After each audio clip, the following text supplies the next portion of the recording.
a sense in which much has been said. If it is the history of the continent, slavery that has been mentioned, if it is colonization that has been spoken to, if it is neo-colonization that has been spoken to, if it is in describing the continent of Africa as having been divided so very arbitrarily in Berlin in 1884 and 1885, that has been spoken to. And we have been told so very correctly how that continues to bedevil the continent of Africa and to undermine our attempts at unity. Those of you who are students of history will remember that in 1963 in Addis Ababa, Ethiopia, and in 1964 in Cairo, Egypt, the debate was, should we redraw the boundaries? It was agreed by the founding fathers then that that would be an exercise in fueling conflict, and that if we were moving towards unity, then redrawing boundaries was unnecessary. The OAU was, of course, founded in 1963, a weak organization which, as it were, introduced the concept of inviolability of boundaries and placed emphasis on sovereignty. We have been told that that could very well be the reason why Africa's growth has been stunted. There are those, and the SMO has told us so very effectively, that upon consultation with the gods, he has been told very useful things, and the gods are right.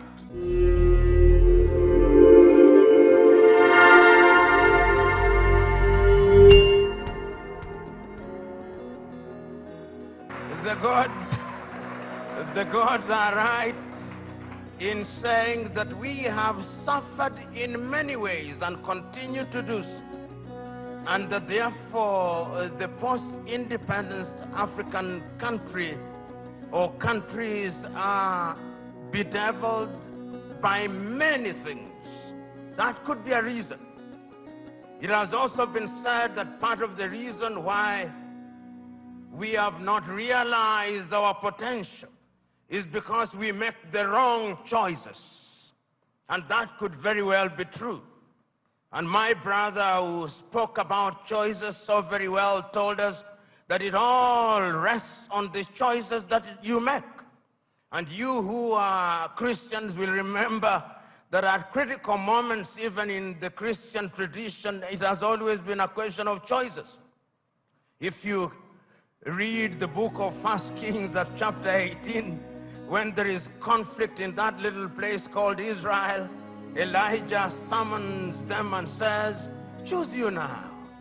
If Baal is God, bring the 450 disciples of Baal and the 400 of Asherah who dined with Jezebel. And if God is God, let him be worshipped. If Baal is Baal, let him be worshipped. Perhaps that is the reason why we are where we are. We never make the right choices. We choose Baal when we should be choosing God. There are those who have said possibly, and you see this choice if you read the book of Joshua chapter 24, when he calls the Israelites and tells them, choose you now. Do you want to worship the gods whom your ancestors worshipped before they crossed the river, or the gods of the Amorites in whose land you dwell? As for me and my house, we shall serve the Lord. Perhaps we are not serving the gods, and that the gods are angry. And in the anger, they continue to visit pain upon us. So there is a sense in which and many things have been talked about. But Africa sometimes judges ourselves very harshly and with a jaundiced sense of history. The post-colonial African state, the oldest post-colonial African state, is Ghana. 66 years only. Nigeria, 63 years only. And we often forget these very important and immortal words of John Henry Clark when he said that all African countries, upon regaining independence, started to conduct their affairs on the basis of systems of governments that were borrowed from Europe, and that none of them will ever succeed on the basis of borrowed systems. And as if he were a Jewish prophet, he is being proven right on a daily basis.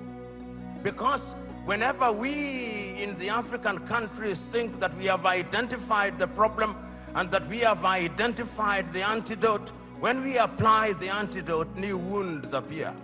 That has been the state of Africa, and that continues to be our state.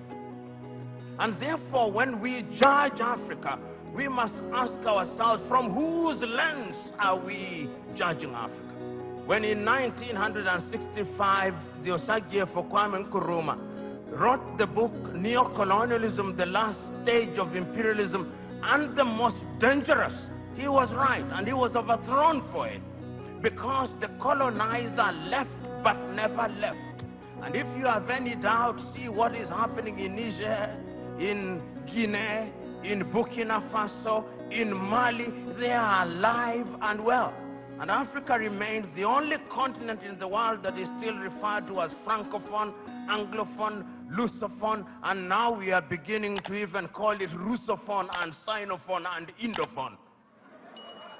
There is a sense in which we must never forget this, so that when we are judging Africa, we ought to judge her on the basis and upon the realization that the headwinds that stand on our path are numerous, and that there is no shortage of fifth columnists within our ranks. The SMO spoke, and if the SMO were to speak a little longer, he would have reminded you of what Chinua Achebe said in Things Fall Apart, that they came and put the things that held us together, and we can no longer reason as one. And he said, we may have sent the white man away, but what about our brothers whose minds they have infected and infested? And there is no shortage of them. So Africa can and will arise.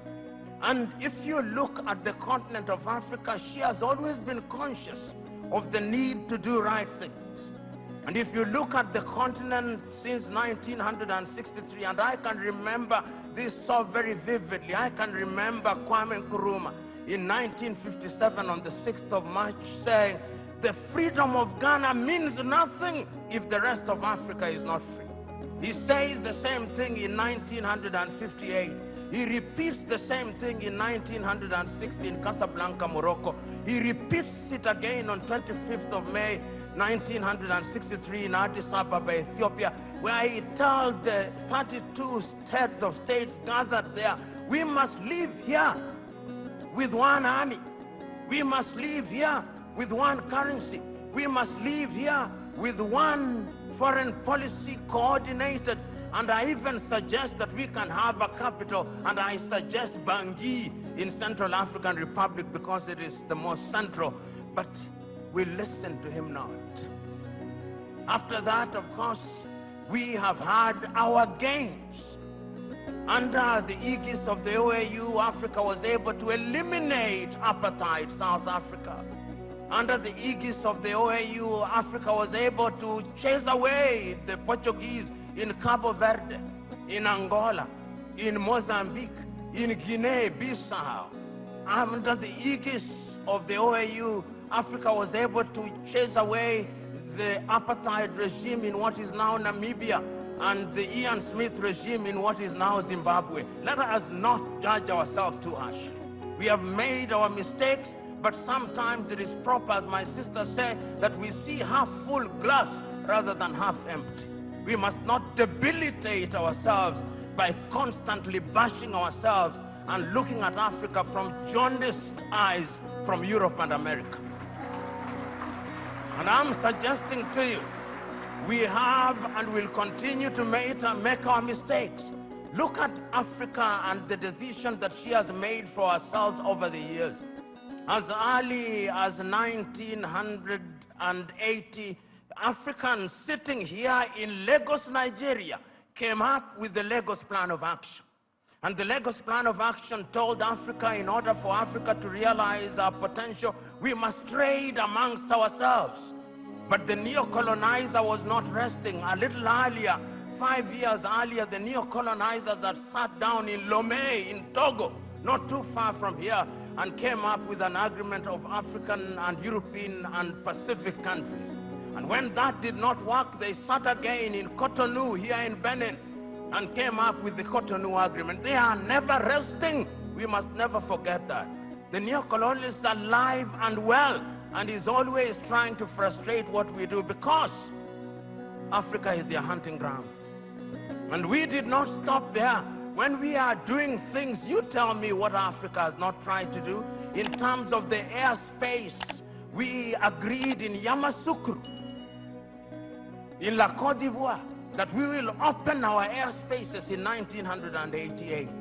We sat in Abuja here in Nigeria in 2001 and said we were going to spend not less than 15% of our budget in the health sector. We sat in Malabo, Equatorial Guinea in 2014 and said we were going to focus on agriculture. We sat down in Maputo in 2013 and said we were going to ensure that our women were mainstreamed in the activities of Africa. We sat down in Abuja in 2013, in 2014 and said we were going to have free movement of people, and once again sat down in Kigali, Rwanda 2018 and said we were going to eliminate visas. We sat down in Abuja and said that we were going to silence the guns in 2013. We did not. And we sat down in 2020 and said we were going to silence them. And now the guns are alive and well. And who are supplying us with the weapons? It is not us. It is others. Should we blame them? Yes, we should. Should we blame ourselves? Yes, we should. So Africa has always been a battleground. And the rhetoric that we see and the manner in which we ourselves are educated. My sister talked about education. But really, what are we teaching ourselves? It is fella Nicola Pokuti said, "Teacher, don't teach me nonsense."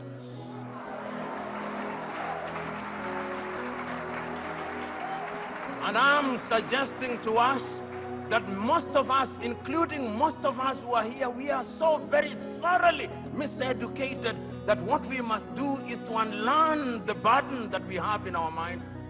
Those of us who are lawyers, when do we feel happiest? When we cite an English authority to determine a land case in Abeokuta. When we talk about the reasonable man, we don't talk about the reasonable man in Akeke, in Apapa. We talk about the reasonable man being the man in the Clapham omnibus in London, England.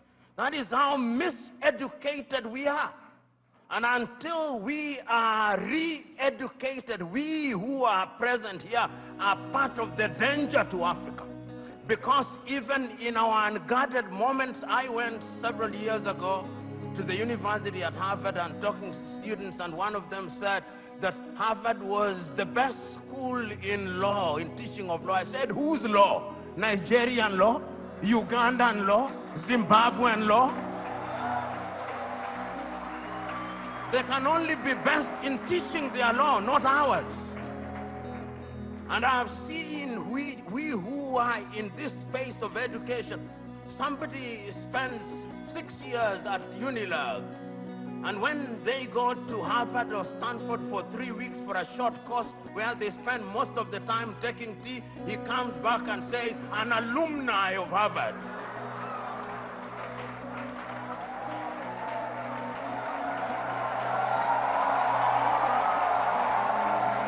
So the time is now. The time is now to begin re-educating ourselves. The time is now to exercise the ghost of low self-esteem. You know, Africa has many things. We have talked about our mineral resources. We've talked about our arable land. We have talked about many things, but from where I sit, the greatest African resource is the human resource. You know, Africa has been so wronged by other civilizations. We were the enablers of the first industrial revolution. When our ancestors were taken to work in the farms in Europe, we enabled that revolution. Right now, we are enabling the fourth industrial revolution and the fifth industrial revolution. That is why they have talent visas, because they are taking our talent.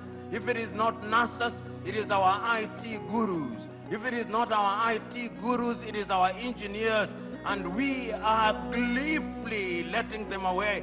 I see our heads of state saying, we have signed a contract to take our workers to Saudi Arabia, modern day slavery. And you know, just this morning, my wife sent me a proverb from Turkey that when you elect a clown and you think that he will be a king, what he does is to convert the kingdom into a circus. And I am suggesting to us that that is part of the African problem, because it starts with political hygiene. Most of Africa is suffering because we do not have democracies. We have kakistocracies. And kakistocracies are governments by our very worst. This is what we must deal with, and this is what we must say. Who do we elect into our public offices? Because, as I've said before, when you allow hyenas to take care of goats, why should you be surprised when the goats are eaten? This is the same. And Africa is only going to realize our potential in all areas when, by dint of choice, we enable and allow our best men and women to serve in different areas. I've heard it being said about Lee Kuan Yew in Singapore. I've heard it being suggested about Mahathir Mohamad in Malaysia. I've heard it being said about Japan. I've heard it being said about other countries. But there was a conscious decision on the part of those individuals and the followership. We always talk about leaders, but we never talk about the followers. The followers must also style up. Africans on average are for some reason attracted to thieves. Africans are for some reason attracted to men and women who cannot serve her. And when they are not served, then they complain. When Africans are told, choose you now whom we shall release, Jesus of Nazareth or Barabbas, they say, release Barabbas. And when Barabbas behaves like Barabbas, they say, why are you not behaving like Christ? It cannot be done. And this is what we must do. And I am submitting to us that it can be done and it should be done. I know a number of African countries, and I travel this continent sufficiently to know that there are African countries that are doing well. They are trying. There is no nation without trials and tribulation. We are fond of talking about the United States of America as an exemplar of that which is good and bad. When they said in 1776 that they held certain truths to be self-evident, that all men were born equal, that they were endowed by their Creator with certain unalienable rights, that among those who are life, liberty, and the pursuit of happiness, were blacks included? No, they were not. Did they not fight a civil war? Yes, they did. Are they not frustrating people until 1963? Did George Floyd, was he not killed only recently? There is not a single nation without trials and tribulation. And we must therefore remind ourselves that we have the wherewithal to catapult Africa into a different orbit. And Nyerere of Tanzania once said, we must also define what development means. And he said, development does not mean necessarily the building of skyscrapers. There is nothing wrong with that. But let the Americans go to the moon. We are going to provide water to our villages. We must define what development means. And once we define what development means and we define ourselves, then Africa shall realize our potential. In 1996, Thabo Mbeki talked about an African. Who is an African? Who are you? Define yourself first. The Chinese define themselves. The Indonesians define themselves. The Koreans define themselves. We must define ourselves and begin to believe in our institutions. You know, and I see it in this part of the world. When we want to look at our economy, we say, what does Moody's say? And Moody's is very moody when they come to Africa. Moody's. Can the Department of Economics at Unilag not do that? Can't they? McKinsey, an American outfit, they are the ones who come here and tell us how our economy is behaving. When the American dollar as much as sneezes, the Naira goes into a coma. Why? 63 years after independence in Nigeria, 66 in Ghana, 61 in Kenya and many other countries, we still believe that somebody else's currency is what must define us. 63 years after independence, we are still importing chicken as if our chicken forgot how to lay eggs.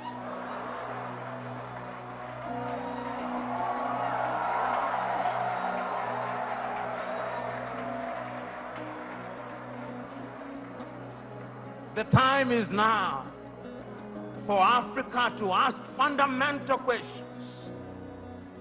Because if you ask the wrong questions, you'll get the wrong answers. And I'm suggesting to us that Africa is already asking those questions.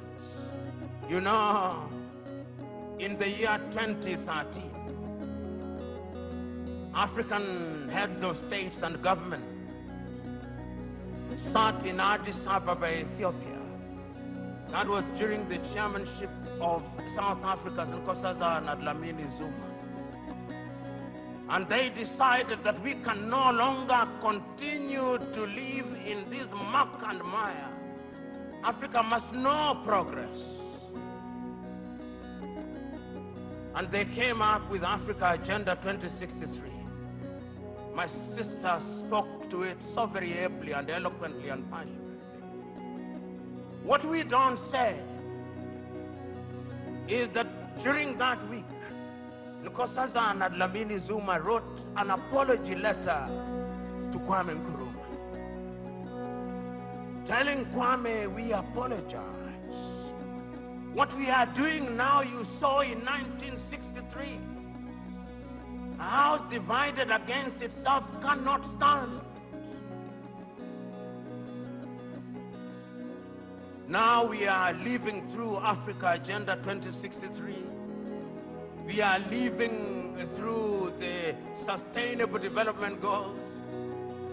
And I'm not a Jewish prophet nor related to one, but I can confirm to you we will not fulfill any one of them. You cannot, in the nature of things, engage the reverse gear and then think you'll reach your destination. You cannot. And that is what most African countries have done. So the time is now, as the cliche goes, when you are in a hole, you stop digging. And Africa must stop digging. And if we stop digging and we look at what we have, Africa Continental Free Trade Area says that we are going to trade amongst ourselves in the world. Africa trades ourselves at best at 20%. Europe at about 70%, North America possibly 65%, Asia now going to 60%, Latin America going to 55%, Africa 20%. What must we do? We must stop certain things that stand in our way, conflict. Look at Africa as I speak to you. Look at Sudan. For the last 2 months, there is no economic activity in Sudan. They are destroying what they once built. Even if you wanted to trade, who do you trade with? Generating as at now 2.5 million refugees. I do not hear the voices of African leaders, no. Their silence is eloquent. And when they speak mutedly in sanitized languages, and people are dying.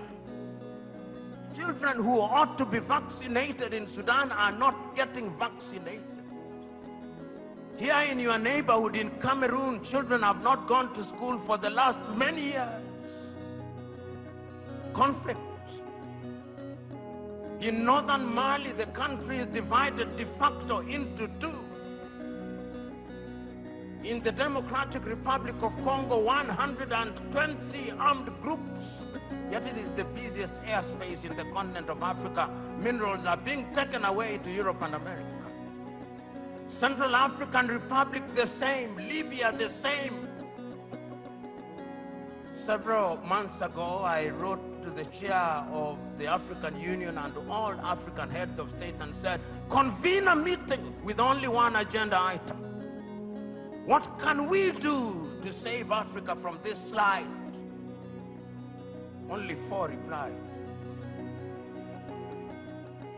That is the state of the continent of Africa. We must deal with the basic things. We must solve conflict. We must change our governance. Because if we don't deal with the question of governance, we are going nowhere. Africa has become a continent where after every election there is conflict. Because the pursuit of power is a cutthroat competition where throats are actually cut.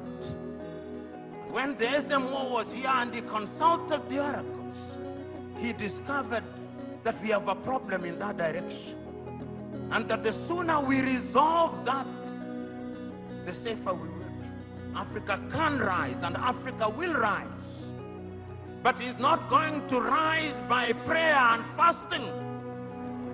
We must pray and fast, but it will not happen. Because the last time I checked, even those of you are believers, when Abraham was taken from Ur of the Chaldeans and given Canaan, it was not on a silver platter. He had to fight the Canaanites. He had to fight the Philistines. That is the nature of divine instruction. Go ye and subdue the world by the sweat of thy brow.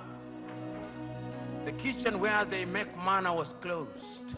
Manna will no longer come. Because you must now make your manna. And it is our duty, therefore, as Africans to begin to rethink the younger generation.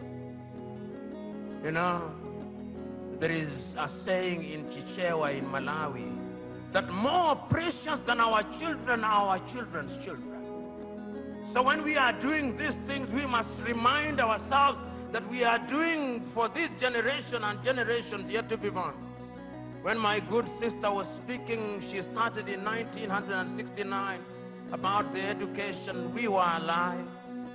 Then you came to the year 2023 and we are alive. But when you came to the year 2077, knowing as we do that we are not immortal, we shall be assumed into heaven. Some of you who will be alive, you'll be old and possibly stupid and not very useful to anybody. This is why we say it is intergenerational.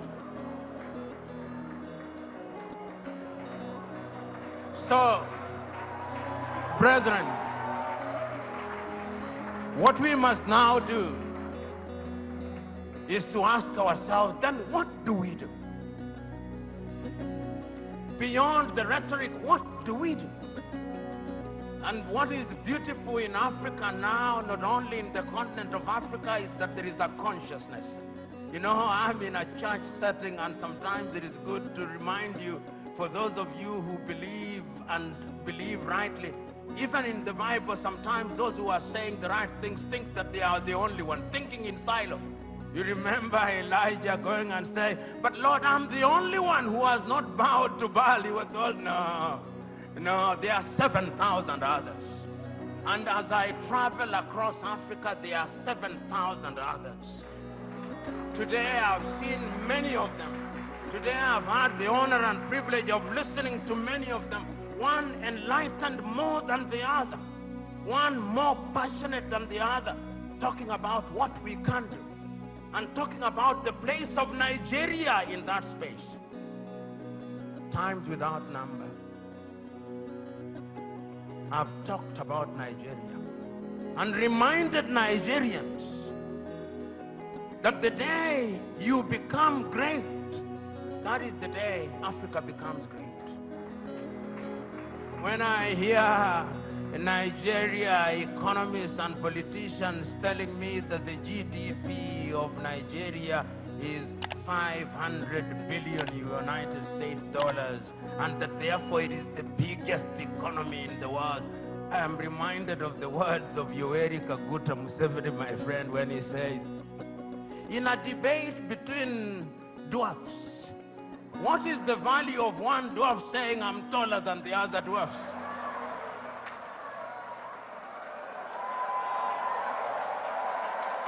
You are still a dwarf. This Nigeria is capable in 5 years of becoming a 3 trillion GDP economy. The fundamentals are there.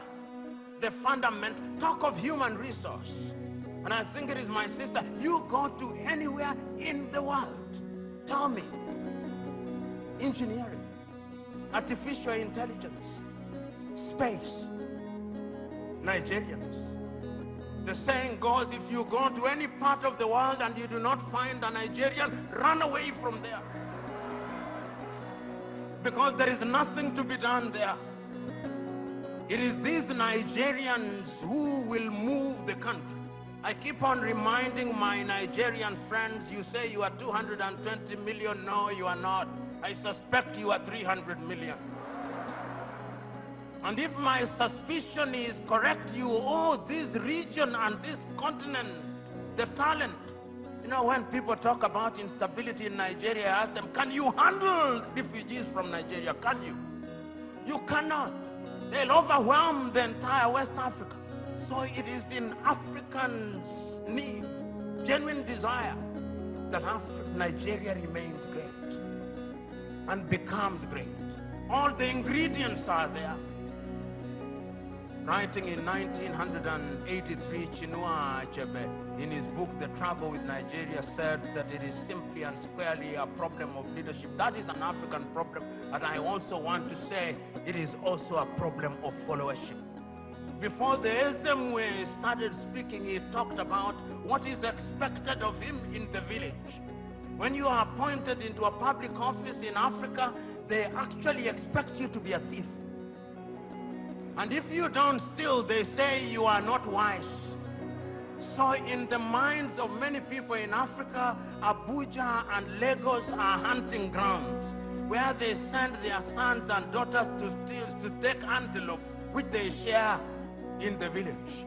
That thinking must change, because service for humanity is what we must look at. And I have no doubt in my mind that Africa can do it. When I look at Africa and I look at Nigeria, I see an Africa that is capable of rising because our sons and daughters now present in the continent and even in the diaspora. You go and see the Africans in the diaspora, whether they are in Antigua and Barbuda, and my good friend here, the ambassador of Antigua and Barbuda, Wallace Williams, Trinidad and Tobago, will agree with me in that regard. You go to St. Vincent's and Grenadines, you go to Jamaica, everybody now wants to come and invest in Africa. But we must make the circumstances right. So we must improve our politics. We must make our laws enabling. We must improve our agriculture. We must improve our health. We must improve our education system. We must improve the quality of the environment so that we stop our young men and women dying in the Mediterranean Sea, dying off the coast of Dhaka, going into modern day slavery in Saudi Arabia, in that part of the world. It can be done. We have seen it done during our lifetime. We have seen South Korea do it. We have seen China do it. We are seeing India do it. We can see Indonesia doing it. We have seen Vietnam after the war doing it. And within the continent of Africa, there are other examples. We have seen Rwanda rise like a phoenix during our lifetime. We have seen Botswana do it. We have seen Cabo Verde do it. We have seen Mauritius doing it. It can be done. And if we agree that it can be done, what we must now do is to take a solemn vow.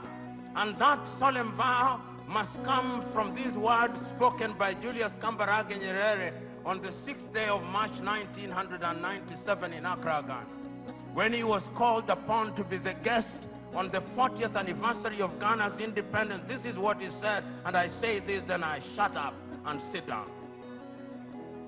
Mwalimu said, when Kwame Nkrumah told us in 1963 that we ought to unite, we agreed with him. And we did not for one moment believe that unity in and of itself will solve our problems.